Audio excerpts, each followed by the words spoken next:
sa aking ulo na kung bakit masakit talaga na naiwan na kami. Pero it is God's will na pukhanin siya sa amin. Although masakit, kailangan namin tanggapin at para masaya naman siya pag at least nasa heaven.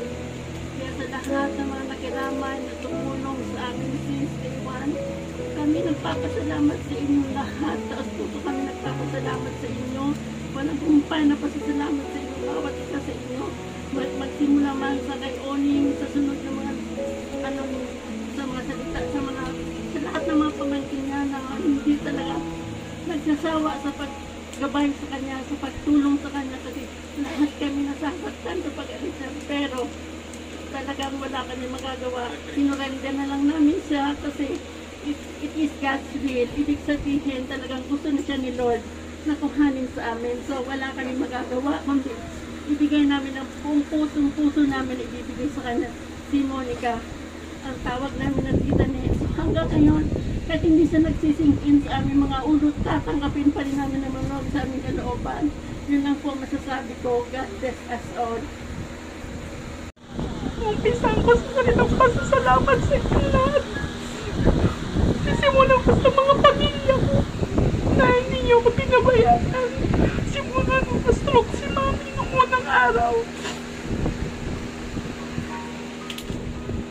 Hindi ko alam kung paano ko ito lalagpasan kung hindi ko kayo kasama. Kaya yung una-una kong pasasalamatan. Papasalamat ako sa lahat ng kapatid ko, mga pinsan ko, mga pamangkin ko. Na nandyan lang kayo para sa amin ni Mami. Yung huling kita ko sa cellphone ni Mami, yung mga kamag-anak namin, ang gusto niya huling makita nung fiesta. Gustong-gusto niya kayo makita. Pero may dahilan siya kung bakit hindi siya nakapunta. Kaya pala,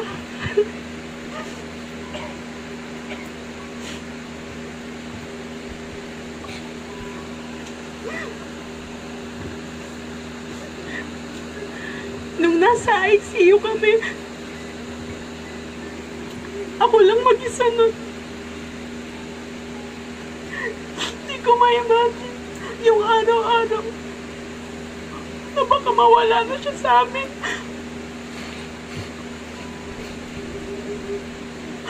Nawala ba siya sa ICU? Kasi alam niya na gusto niya pa rin mabuhay.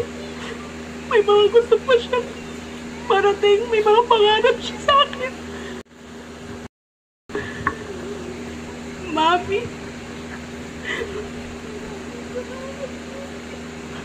Mami, una sa lahat, patawarin mo ako. Kung may mga nagawa akong mali sa'yo, nasaktan kita. Salamat sa paulit-ulit at pagpapatawad sa akin. Dami kong pagkukulang bilang isang anak. Pero wag mo isipin na kulang ka na bilang isang ina sa akin.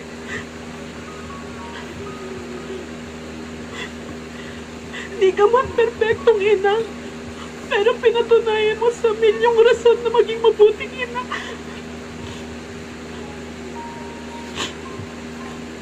Mami, thank you sa pag-alaga sa akin. Thank you sa pag-iintindi mo sa amin ni Daddy. Kahit ganun, mahal na mahal mo kami. Mami, hindi ko tanggap hanggang ngayon na wala.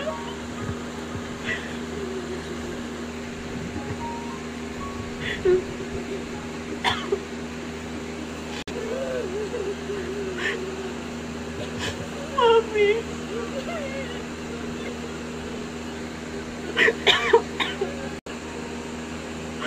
Kami na tawanan. Kung kailan na tayo nabubuo dyan at nawala.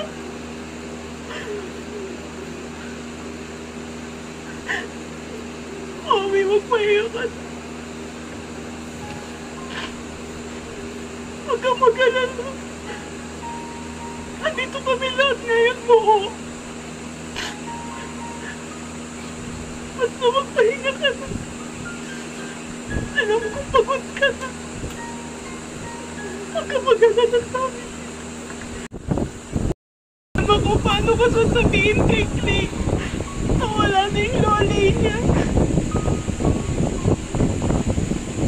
Pero ngayon, nung nawala ka, nakita mo madami nagmamahal sa'yo. Pahinga ka na, mami.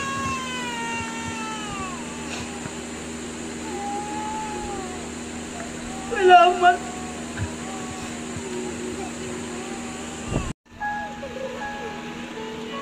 Maraming salamat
Maaari na po maupo para makapag-alay po yung iba. Iwanan muna natin